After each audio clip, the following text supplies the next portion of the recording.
The Mesa Chamber of Commerce Inside Business podcast brings you a unique view of Mesa through its vibrant business community and the subjects that are important. The podcast is produced in the Mesa Chamber of Commerce Media Studio, sponsored by the University of Phoenix. Our podcast is hosted by Mesa Chamber of Commerce CEO Sally Harrison. Please enjoy this episode of the Mesa Chamber Inside Business podcast.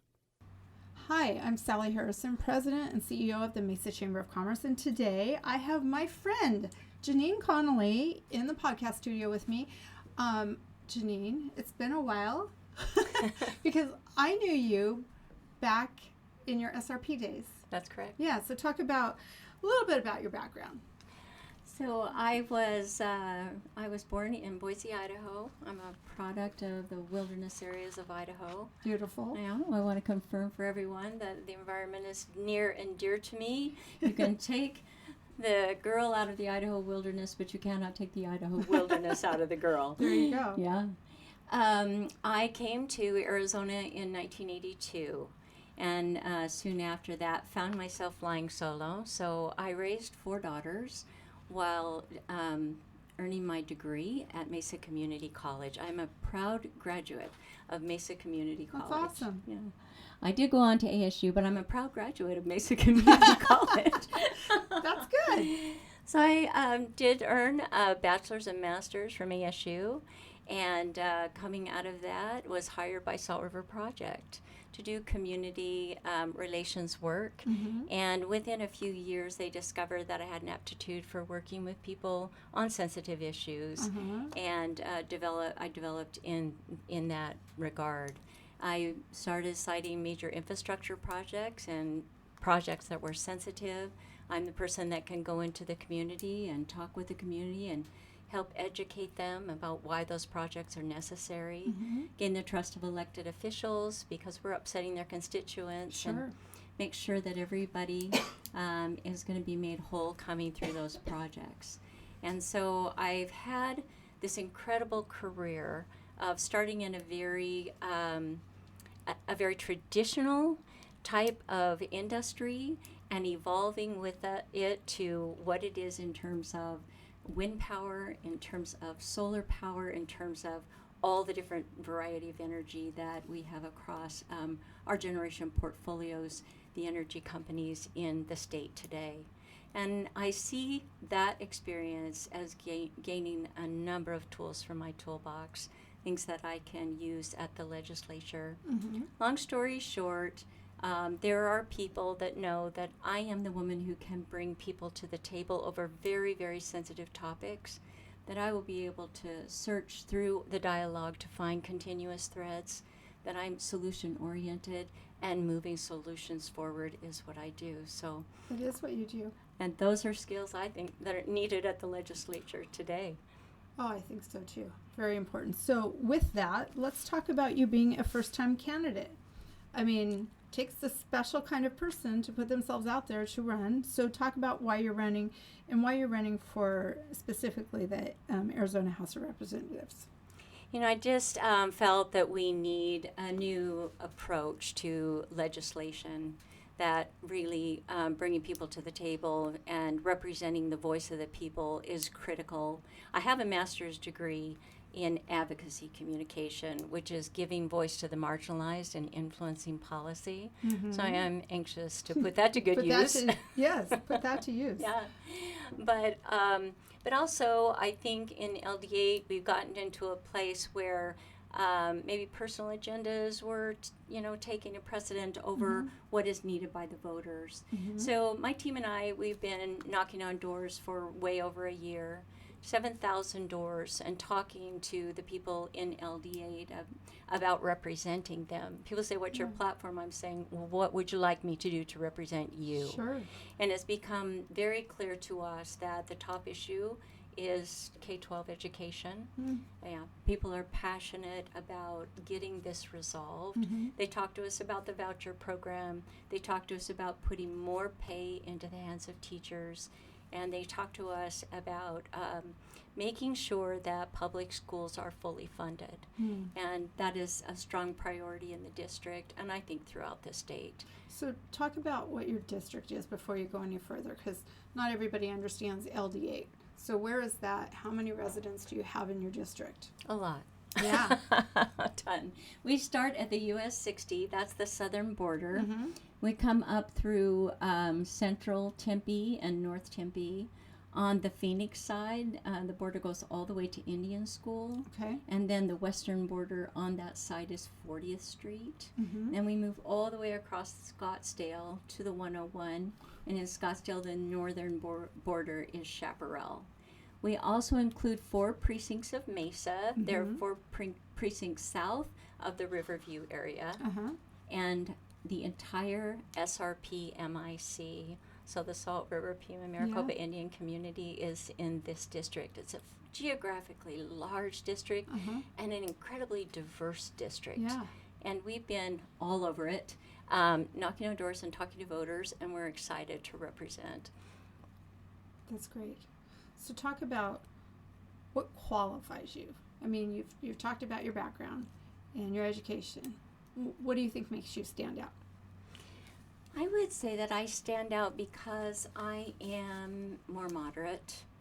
I can see a number of points of view. I'm just trained to think that way and figure out, where there's middle ground and how things can go better. I definitely stand out from others in my district because I would be willing to reach across the aisle if it meant moving good policy forward. Good. And I think that is a strong qualification right now. I was surprised at how many voters said to me flat out when I was gathering petitions, getting signatures, they just wanted to know, will you reach across the aisle? Are you willing to do it? Yeah. And it gave me a lot of confidence to talk more about it. But it is unique for our district, and I think we're ready for that change. Good. So obviously I know you from SRP and your work with Chambers of Commerce. So talk about the experience that you had with the chambers and how that experience can help you when you win a seat at the legislature. My heart is in Chambers of Commerce. Mine too. I think yours is too. Many years ago, I was asked to go out to the Apache Junction Chamber and give a presentation about a project that was occurring out in that area. And after that, I was approached to consider sitting on the chamber board. And I decided to accept that invitation and eventually became the president of the Apache Junction Chamber. And Apache Junction was part of the service territory that I worked in a great deal. And so it was exciting for me to get to know them at that level.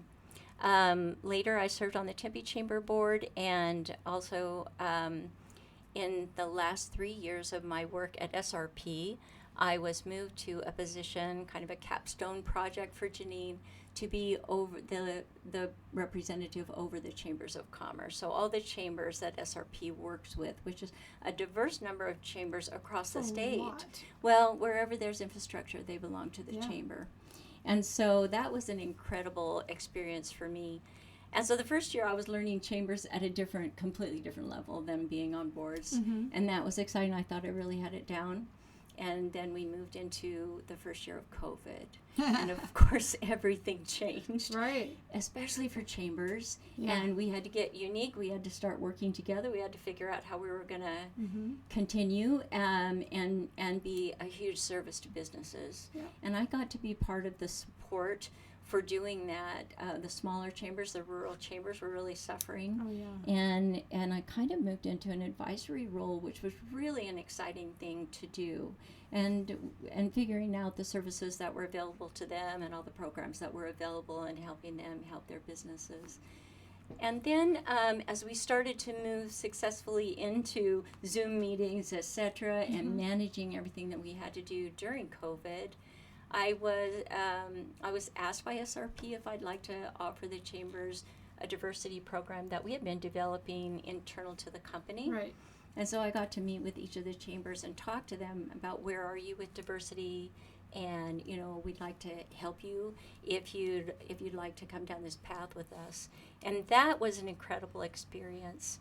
And so having that ability to learn a whole new job and then shift with a global pandemic, Right. and then come into new programs like diversity, which there's nothing like going through those programs to really help you understand various types of people that you're representing or that you're working with, and how to be successful in coming together. I think all of that was really great experience for me in terms of what I'll be doing at the legislature. Right. Well, so speaking about the legislature, talk about what issues you would focus on. Like what's really key and important to you? Well, I mentioned K-12 ed, also affordable housing. A lot of people are talking to me about affordable housing. It's incredible how many people have their 20-somethings and 30-somethings still at home.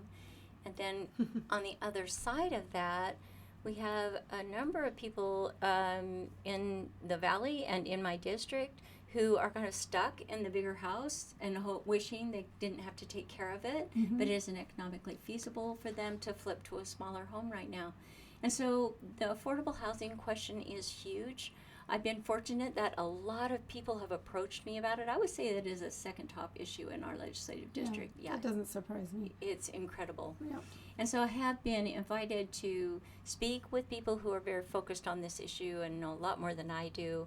I've been invited to 3 different tours now by other legislators to kind of help, brief us on what it is that's happening with affordable housing. I did get to sit in on a panel discussion a couple weeks ago of finance people, multi-housing finance people. So someone there from the bank, someone was there from HUD, someone was there from the Central Clearinghouse. Fascinating conversation to listen to. Yeah. And I still feel like I'm just brazing the surface. But it is encouraging that so many people are focused on it and hopefully taking it on. Sure. And I will be in the mix. I will be working very hard to see if we can find some remedies and start to get some relief and give younger people the promise of home ownership, and older people the security of being able to downsize in the way that they had saved all their lives to do. Yeah. Good. Okay, Janeen, before we wrap up, let's do a lightning round. What was your first job? I worked at McDonald's. Worked at McDonald's. Okay. I made $1.15 an hour. Oh, yeah, you've moved on. That's good. What was the first concert you ever went to? Somebody asked me that the other day. The Beach Boys. Oh, cool. Yeah. Fun. It was pretty shocking. It was in a high school auditorium in Boise, Idaho. They just came right out on the stage. I couldn't believe it. They were standing right there in front of us playing guitars and singing. Nice. It was incredible to me. Nice. All right, last thing. What's your hidden talent? My hidden talent is that from the age of 3, my mother had me on the stage. And I've been in more plays than people would ever guess or Really? want to remember. Yeah, Very cool. It's been a wonderful, wonderful experience for me. I love that. Yeah, and it's something that I love to go back to. Fun. I It's bet we just could find some cool pictures along the way. Well, I appreciate you coming in. So if people want to learn more about you and your campaign, do you have a website? yes, azjaneen.com. Okay. Email address? Janeen@azjaneen.com. Okay. Be consistent. That's good. Thank you again for coming in. Really appreciate it. Absolutely, Sally. One more thing. Yes. Definitely need input in order to represent. Yes. Represent is in the title of this job. Yes. So I have a Google Voice number, and it's 480-582-5056. Appreciate any input at any time. Awesome. Thank you Thank for you. having me. No, thank you. We are very honored to endorse you. Thank you. This has been a Mesa Chamber of Commerce Inside Business podcast. You can find all podcast episodes at iTunes, Spotify, or your own favorite podcast website. You can also find them online at mesachamber.org. Content of this podcast is copyright the Mesa Chamber of Commerce, unless otherwise noted.